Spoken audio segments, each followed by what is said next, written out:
Hey there, I'm Tricia Rose Burt, and I want to ask you a question. What creative work are you called to do but are too afraid to try? Are you an IT but dream of doing stand-up? A PR exec who longs to write a screenplay? Did the pandemic change your priorities and you want to leave your fully funded PhD, MD program and go to New Mexico and paint?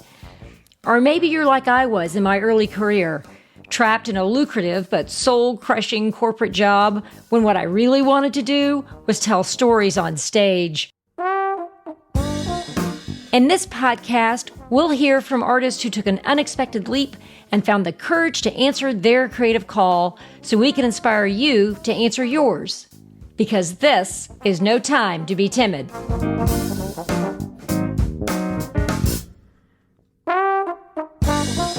Welcome to the show.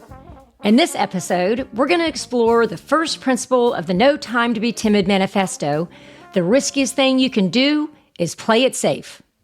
It's my own personal mantra, and for good reason. My life is littered with instances where I said yes to things because I thought they would make me secure, and then more often than not, things exploded instead, like my first marriage or my job as corporate communications director for a financial services firm. But there's also times I said no to things, good things, because they might push me out of my comfort zone, and some of those choices still haunt me. Like years ago when I worked for one of New York's top PR firms. It was a usual day. I'm sitting in my office in Rockefeller Center. It had a small window with a view of Manhattan, which made me feel kind of important. And I'm wearing pearls and sensible pumps, billing my time in 15-minute increments. I'm on the phone pitching one of my clients to the director of marketing for Z100, the largest radio station in New York at the time. Still might be for all I know. And I'm prattling on about this promotional idea for whatever client it may have been. And he says, Tricia, I'm not remotely interested in this promotion, but you have an amazing voice for radio. If you come down to the station, I'll make a demo reel for you for free. You really need to be on the radio. And I said, no, thank you. I said no, thank you to a powerful radio executive who believed in my abilities enough that without even knowing me, offered to make a demo reel for me for free. I think I said no thank you because in those days I had no idea who I was or what I wanted, so I did what other people told me to do, and I'd been told by college advisors to go into public relations. And I was such a rigid thinker, I didn't know I could do something different. And I was also told by family and society to pursue certainty and stability, to conduct myself as a serious and stable person. Radio seemed like fun, and fun never seemed like an option. It's been nearly 35 years now, and I promise you, not a year goes by that I don't wonder what would have happened if I'd said yes to that offer. Lucky for me, somebody invented podcasting, and now I'm getting a second chance. Our guest today, Tim Donovan, rarely says no to opportunities. He attended art school in his early 40s while helping manage a residential rehab program for brain injury patients, and is now the co-director of New York's Launch F18 Art Gallery. He's also been sober for more than 20 years and speaks openly about how his recovery and creativity go hand in hand. Hello, Tim. Thank you so much for joining us. It's great to be here. You know, I've watched you. We've known each other for 20 years. Tell me your first act of creative courage. Oh, boy. It was when I was in third grade. Okay. And so I'm not really sure if I required much courage in third grade. I think as we get older, we have more barriers around us that we seem to think are insurmountable. You know, I'm sure I had some fear, although I don't remember. I was pretty cocky, but I was really proud of these clown drawings that I did. Okay, so what was it? It was a solo draw? Tell me. Solo show in third grade in Mrs. Wilgroff's room. Great lighting. And what was your topic again? Clowns, portraits of clowns. And I don't know whatever happened to them, but I remember it being a great success. And people were interested. People came to it. It was like at recess. I had a little opening, probably shots of tequila, but it was something I forgot about, you know, and it wasn't until I was in art school and going through the process of getting sober, you know, evaluating my life that I was like, wow, I did that, and it was huge success. Did you sell out? Probably. That's where they went. Yeah. They've been sold. Right. What got you to go to art school?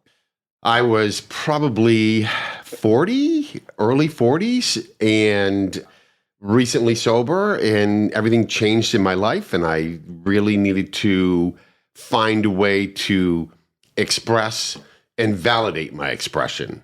I ended up at the New Hampshire Institute of Art with all these kids coming out of high school that had energy that I have not had since their age, right? But me being 40, as I had other qualifications, I had some experience under my belt, some life experience, even though a lot of it was blurry. But I had to close one eye to see it. But anyway. And what did you just say? I had to close one eye to see it. But it was really great. These people, these kids were, these students, these, colleagues of mine, we were all together in these art classes, and they were making great art. I think that I always had some level of creativity brewing in me. I'm just that type of person. I was really into music. Not that I ever really played music. I tried to at one point, but there we go. I mean, like I've always said, why bother, picking up the guitar when I have no time to go on a world tour? So completely sabotage myself. How do people do it, right?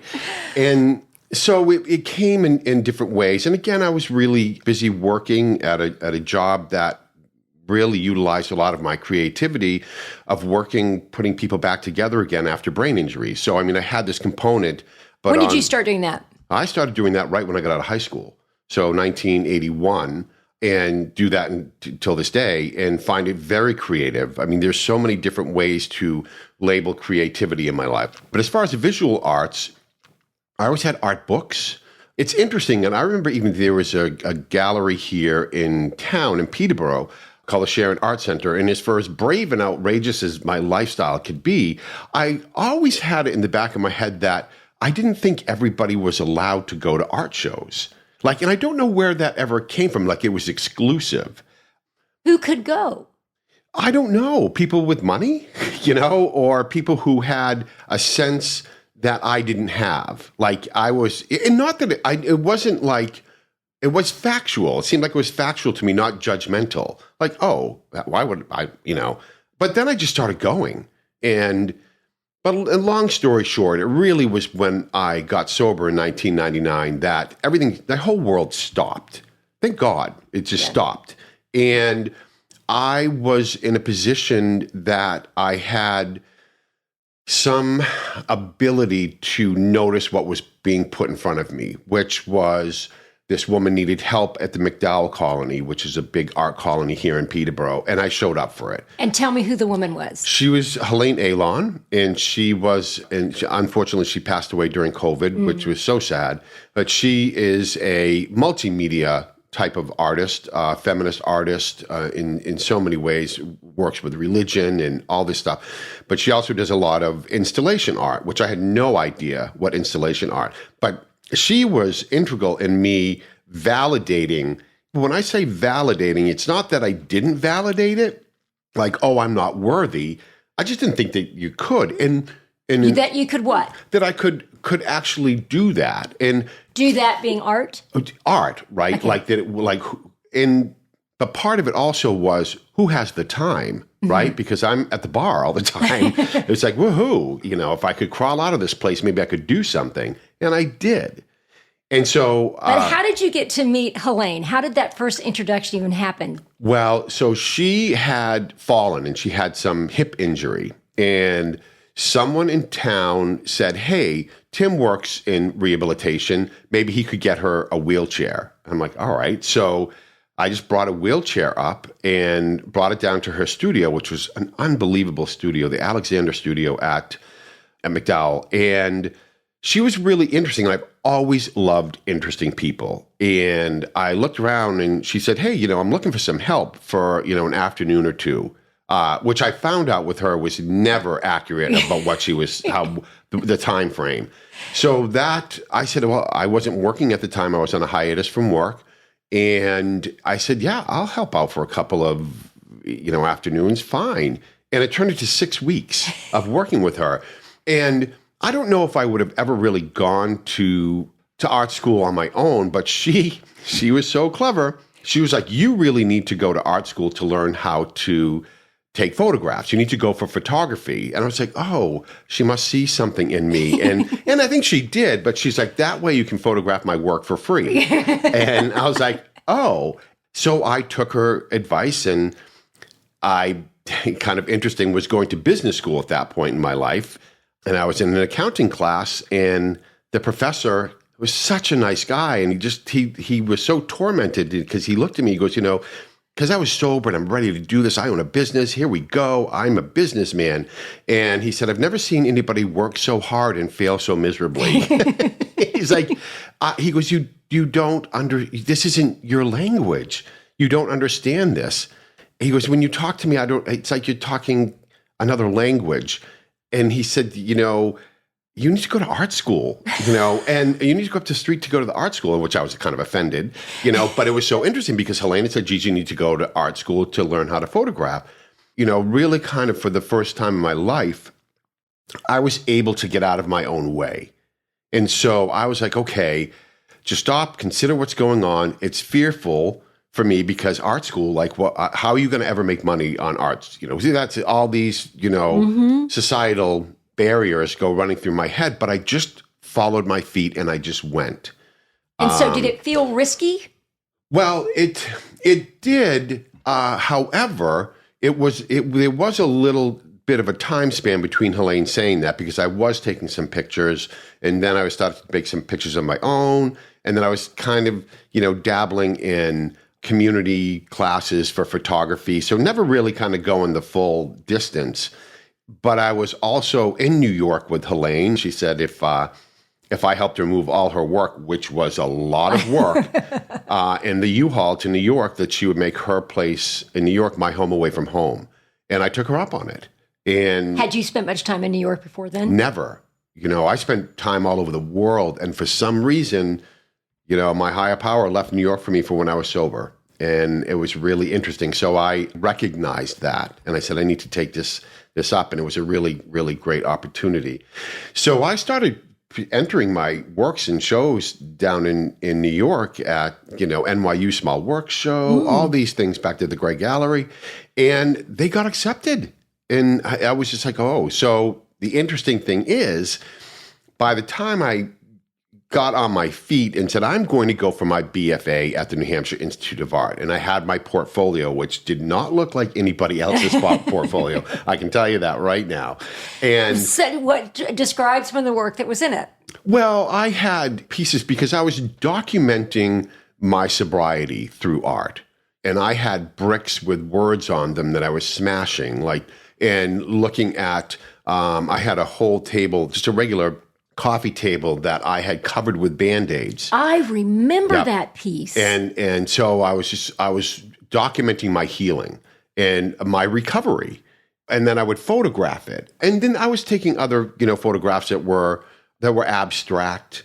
But I went to the dean with my portfolio, and I had already been in shows in New York. And it's like, why do you want to go here? And I was like, well, I can drive here, and that was the truth, really. Yeah, I couldn't leave and go to art school in New York or anywhere else. And this is what was presented to me. I stepped up to the plate and I went. Well, you also had a job at the same time. I had a job, right. A whole life, a life, and even a bigger life that was emerging. And so, as fearful as I was about that, and I remember going into him and going, oh, not feeling like, oh, I won't be accepted or this and that, is where is this going to lead to? And I had to rein that back in and said, it's one day at a time. Here I am in front of the dean with my portfolio. And I surprised myself because he goes, we want you to become a better artist. And I said, I want to be a better artist. But if I really unpack it, I want to become a better explorer. That is the most important part of art for me, exploring. And I was in such an exploratory phase in my life that I had this language that was dormant for so long, now just bursting from me. And it was so important and it was so valid. And it had such meaning to me. And I said, yeah, I want to be a better artist, but there's some exploration that needs to be done here. And I still do that to this day. What do you think would have happened if you didn't go to art school? Where would you be?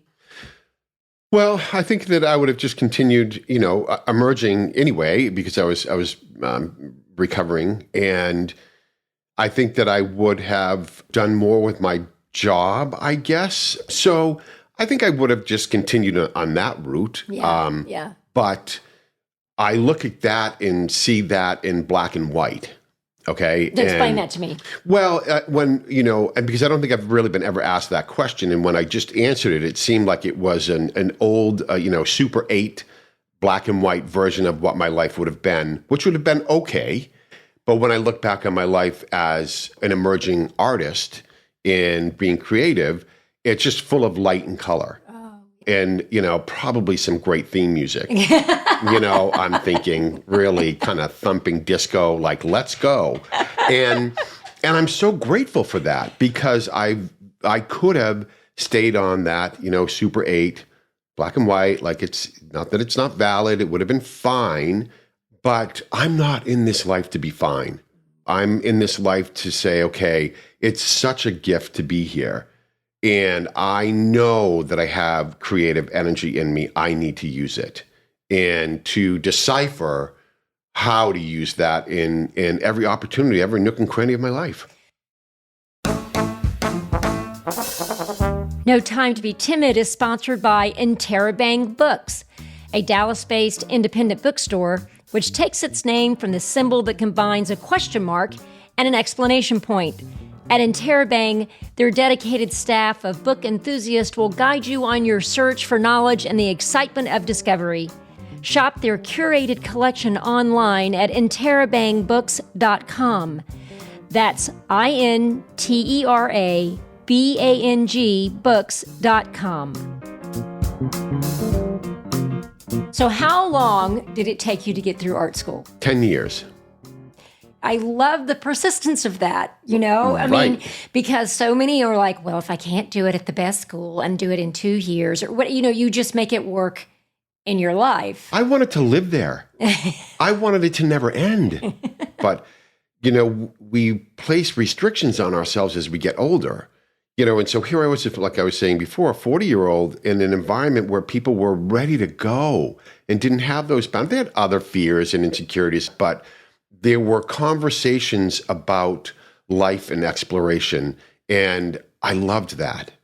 So tell me about your, because you had a fantastic solo show in Boston, I guess in 2012, 2013, something like that. So talk about that opportunity and what that felt like.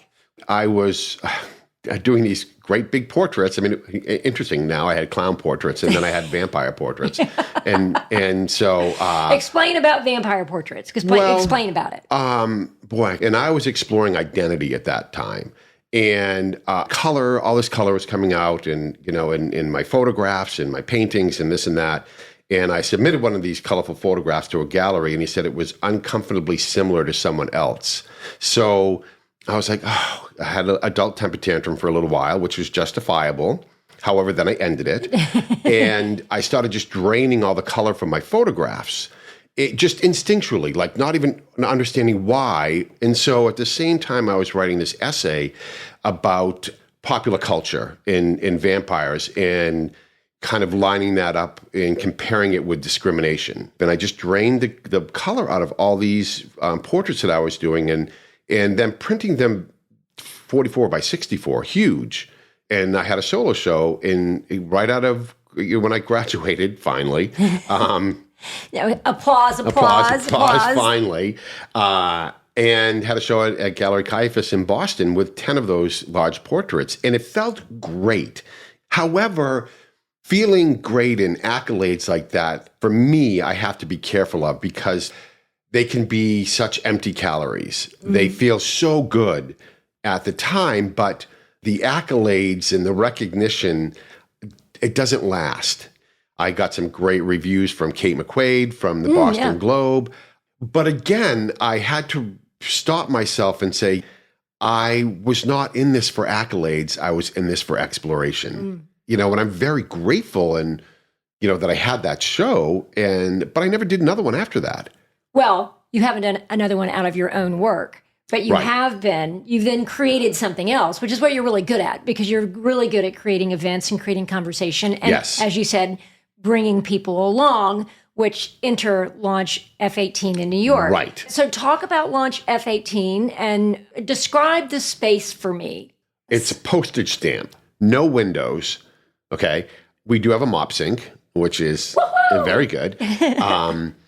I came across that space when I graduated from the New Hampshire Institute of Art. I want to be in New York because I wanted a conversation about contemporary art and contemporary life. You get more traditional art here in New Hampshire, which is amazing and wonderful. But I wanted that specific dialogue of contemporary conversations. And I loved New York. I just loved it. I mean, I grew up on a dairy farm here in New Hampshire, and I just wanted to try something different. So I came across this space in Tribeca, which 13 years ago, Tribeca was a completely different place. Nobody was down there.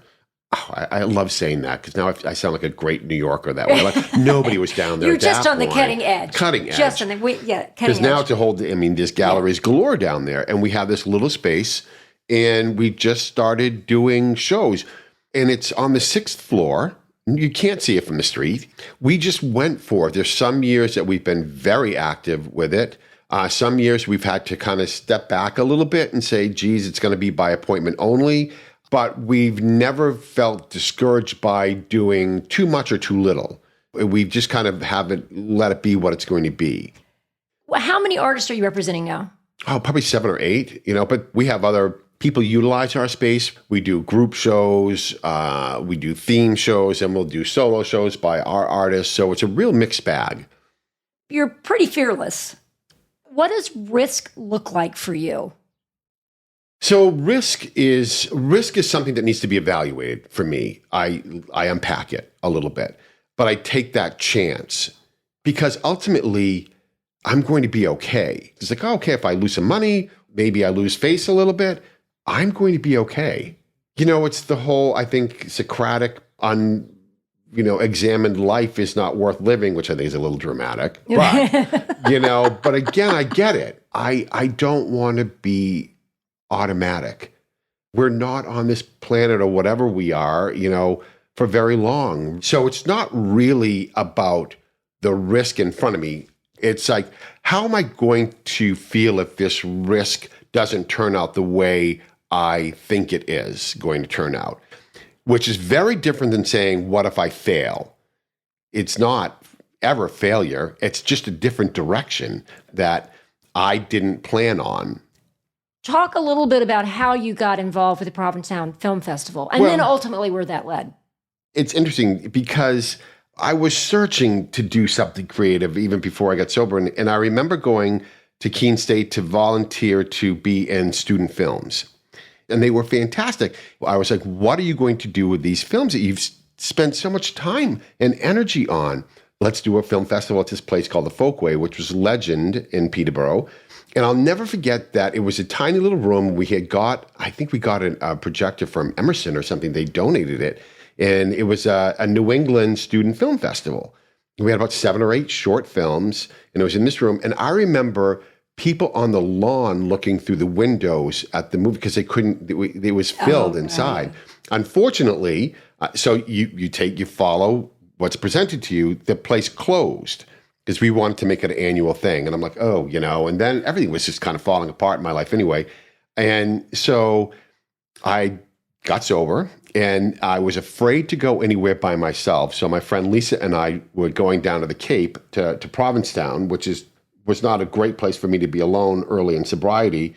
So we're driving down there, and I heard this woman, PJ, talk about this new Provincetown International Film Festival that they were starting to work on. And so I looked her up. I went to her store. She had a store in town, Provincetown. I said, I did this film festival, student film festival. I would love to volunteer. I've done it for 20 years. And the moral to that story is that volunteer, go out and say, geez, maybe I don't know how to do much. And I was 39 when I did that 40, so it wasn't, I'm 18 and can I volunteer for this? It was like, no, And the risk I was taking was that I, wasn't sure if I would really like it, or what would people say if, I'm a 40-year-old in volunteering. What are you crazy? And it's like, no, this is what I want to do. And I tell you, it's led to some really, great opportunities. Yeah, and also the relationship. So you do have That's a relationship with John Waters. John Waters, absolutely. And Gus Van Sant. Both of them are in a show right now in your gallery. Right, absolutely. You've got major filmmakers that are now in your network and that you can show their work. And so... But really, the value of it is it has led to an incredible amount of great experiences. Yeah. Part of the reason why you have had these experiences and can say yes to them is because you've been present for them. When you were drinking, you were not present for them. No. Because you were drinking. Right. But we all have our version of drinking if we're trying to avoid being creative. It's like, I'm either going to shop too much, I'm going to sex too much, I'm going to work too much. I mean, we have these ways of avoiding risk that come out in other riskier ways. Sure. I mean, it's for me, again, this is my personal mantra is the riskiest thing I can do is play it safe. Because when I was leading a more safe and predictable path, it was causing me to exhibit behaviors that were not healthy and that no one was benefiting from, least of all me. Often people think, oh, if I'm an artist or if I take a creative risk, we can only look at what we might lose as opposed to like, well, no, here's the gain. Right. Here's the gain. Talk a little bit about your gain. Well, first of all, gain, I think, can be uncomfortable, and that's okay. And I know that, and sometimes if, I feel like I'm making commitment, it's not uncomfortable, then maybe I'm not pushing it enough. There's a tremendous benefit for being uncomfortable. I think that and again, I don't like to make blanket clauses here, but we're addicted to comfort, and for me, alcohol was an addiction, absolutely, and a distraction. And I put my energy towards that. You could say willingly or unwillingly, disease and all that stuff, but it consumed me. So once that was alleviated and I recovered, I got myself back. I had the energy to say, okay, I had room to explore. So risk, comfort, discomfort. At the end of my days, if you will, I don't want to look back and wipe my brow and say, whew, I played it safe, thank God. No, I want headlines. It's like, he died dramatically and his life was crazy and this and then. I was like, yes, it's a living color. It was beautiful. I think that's a perfect place to end. Yeah. Thank you. Thank you so much. That's fantastic. You're welcome. This was a lot of fun. Thank you. Thank you. Tim's my hero for a bunch of reasons. And his words prompted me to ask myself, and now you, some questions. Is your life unfolding in silent black and white instead of light and color with great theme music? Are there areas where you're playing it safe because you're addicted to comfort? Are you putting your energy towards distractions instead of exploring your creative call? Tough questions, but the answers could send you in a completely different and more exciting direction. If you want more creative courage, join us in 2 weeks for episode 2, There is More Than One Right Way in Life. We'll be talking to Matt and Liz Meyer-Bolton, ordained ministers who changed course mid-career and are now Emmy Award-winning filmmakers. And remember, this is no time to be timid. No Time to Be Timid is written and produced by me, Tricia Rose Burt. Our executive producer is Mia Raveno. Our sound engineer is Jim McClure of Betsy's Folly Studios. If you like what you hear, please spread the word, subscribe to the show, and review us on Apple Podcast or wherever you listen. No Time to Be Timid is a presentation of I Will Be Good Productions.